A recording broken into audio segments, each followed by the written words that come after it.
It has been some time since I did a keyboard review. Uh, Mainly just I wasn't contacted to do any, and I have been now. So this is a Varmillo keyboard, a Minilo. They have actually quite a few, like actually a lot of switch options. This is the one that they sent over to me, and we're gonna review it. Spoiler, I've already played around with it a little bit. It was nice, so I was like, yeah, let's play with it. But let's pretend that this is the first time unboxing it. Now I haven't unboxed the goodies, so that's new. But I have already kind of played with the keyboard. It's fine.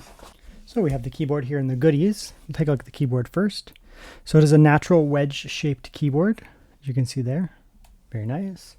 Very smooth texture on it. This is actually not like a cheap... I don't know how to describe these plastics, but you know, there's that cheap kind of like almost dollar store plastic, and then the plastics have various ranges, and you can get all the way up to like a super premium. This is almost like a soft touch. Like it's actually like a, yeah, I don't even know. It's like almost feels like a rubberized material, but it's definitely plastic. Feels very nice. This is a same idea. Nice rubberized, almost plastic there. Very good. Very nice, beautiful. That's a lovely blue we have there. Kind of like a, there's actually like a type of sedimentary rock that almost has that blue. It's beautiful. Anyways, so 3 stages. So we have 1, 2, 3, depending what you're looking for. Rubber feet there. Nice little guy there. No numpad on this one. No dedicated function keys, but does have dedicated arrows. That's nice. I like to have dedicated arrows because I do a lot of Excel spreadsheet kind of stuff. And then having your dedicated page up, page down for browsing or stuff like spreadsheets, or even document editing is big. So personally, you know, I don't want a keyboard that actually shrinks these out. That's just my take. I'm okay with function being embedded. Like I don't use them that much. Some people might. I don't. But you can go with the function and just do a quick swap up there to get into the function keys. So that's nice. Very good. Does have a nice natural kind of curve to the actual keys itself too. So that'll allow you to rest your hands. You'll be able to kind of tell where the different key areas are, and it just feels nice and it looks nice, honestly. This is a slight, it's not a pure crisp white, it's a very ever so slightly off white, which is good. I like that. It gives it kind of like a natural stone kind of look to it, like the colors. Very good. I like it. So we also have some other goodies. This is the cable. Now again, these guys do have lots of switch options. We'll go through those once I pull this up, but that's the cable. Wire that up. There is blue space bar. I don't know. We might have to play with these. The lighter keyboard. I like the dark blue there. The escaping light. I kind of like the darker keyboard, or the darker space bar. Yeah, I do. But we'll leave it. It's just for now. And what's this thing? Oh, this is probably the 2.4 gigahertz. Yes, it is. Ooh, that's sick. It actually is inside of a keycap. What? That's a really good idea, actually. So it doesn't have to go into the keyboard. I've never seen that before. That's fascinating. Isn't that cool? I like that a lot, actually. So that's my insert button, which I don't use often. Then you go whooshing. And the fun thing with me is I actually do test a lot of like desktops and laptops and stuff, and I really do like to hook up an external laptop, external keyboard. So that's a nice little thing. I can put that in because I always lose them. Like I just set my dongles up at like here, and then I end up freaking losing them all the time. Anyways, so pop this off here. We'll see right after I pull this off. We'll have a look at the website, but we have that there. Blue switch, non-tactile. Got some tape on there. Non-tactile switch. Not too light, not too heavy, kind of right in the middle. Very nice. And it does have the modified cherry stem, which will help keep dust and grime out of it quite a bit, and also adds stability, so you don't get as much key wobble, I find, with those, versus the traditional cherry stem. Okay, so let's have a look at the website and see what other key switches they have.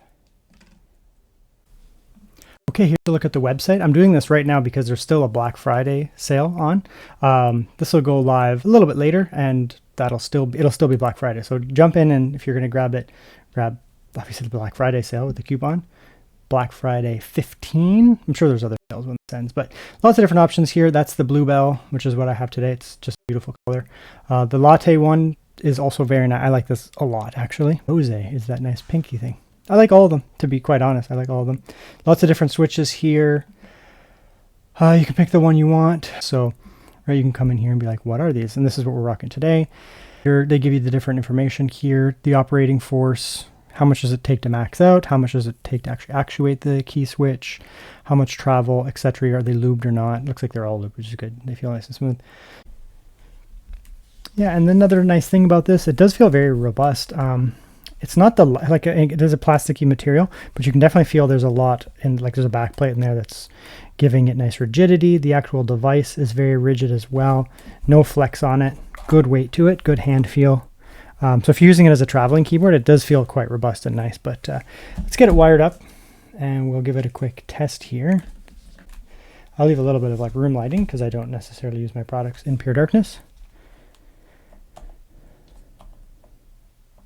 This is some different options. That's the typing style, kind of one that goes through, faster, or brighter, sorry, dimmer, faster, slower. You can see there is a LED that tell you when you max it out, so slowing down. Because of the light palette, it actually looks good kind of with any color, to be honest. The fading one's kind of nice. Static. Or, oh, it's actually pulsing. So lots of options. You can go through them. I kind of like that for the typing test, at least. Okay, so let's come in here and we'll do the little typing test here. It's been a long time since I did a typing test.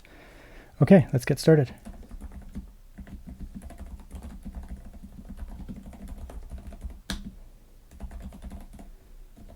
So I'm going to do this in a few ways. I'm going to start off with a light touch. I tend to type somewhat light, not super light, but somewhat. So we'll start with that.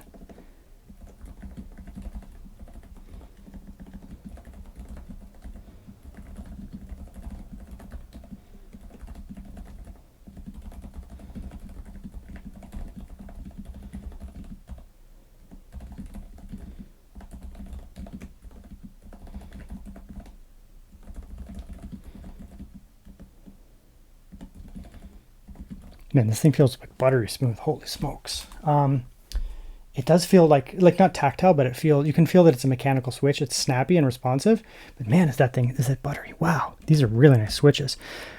We have a few things going on here. We have the fact that it is, first of all, like it's a smooth switch in the first place. That's really nice. Then of course we do have the plastic itself, like the material of this, like the keycap and the backplate, and all sound, nice. We're not getting any bottoming out, so there's no like tuck, tuck, tuck type sound that could be annoying for some people. And the actual rigidity of the body does give it a really nice acoustic profile when you're typing. So I like that. Now I'll do like a heavier handed type, which is not natural for me, but we'll do it anyways. And so you can hear it.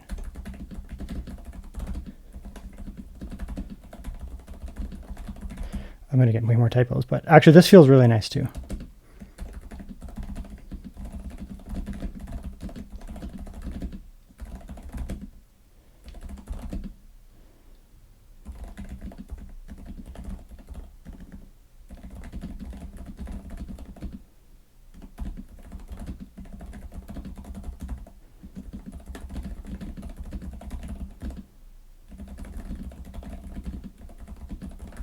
It's really nice. It's really nice. Again, it's been a while since I did some mechanical stuff, probably almost 6 months. So I'm a little bit rusty because I've been using, a lot of laptop keyboards, but man, is this a nice keyboard to type on. Maybe it's the bias of, it's just been a while since I used the mechanical, but it feels really nice. It's buttery smooth, truly buttery smooth, but snappy. Buttery can come across as like, well, it feels like gummy and buttery. It's not that. It is very snappy, but you can actually feel that they're well lubricated in that. But it's not just that. The actual key switch itself is really nice. I usually lean more towards like an actual tactile key switch, but I could use this all the time. This is fantastic. It's really nice. And a part of that is also coming from the rigidity of the body itself too. If you have a nice rigid body on the keyboard, then it's going to lend itself towards just feeling snappier, more responsive, and more premium, and it's going to change the acoustic profile. So I actually don't think I need to do more. The keyboard itself is fantastic. I really like it. The rigidity of the body is nice. The whole design is nice. The keycap, it has a nice texture to it. Everything, the printing is good. Pick the switch that you like. This is the first time that I've used this switch, and I really do actually like it quite a bit. everybody's different. It's hard to tell you which switch you like, but this would be a good like generalist switch, I think. I can't see really anyone disliking this switch, even if you're, you lean towards tactile or not tactile. If you lean towards heavy or light, it is really kind of a Goldilocks feel. Yeah, I like it quite a bit. So if you're just buying in and you're just like, what do I grab? I really do like this switch, but I've used a bunch of their other switches, like not all of them, but a few of them, and they're all decent picks. But this one actually here is quite nice. So that's the Varmillo Minilo keyboard. I like the name. Hard to say, but I like it. And yeah, Black Friday sale still on. I'll get this video up today so that you guys can take advantage of that if need be.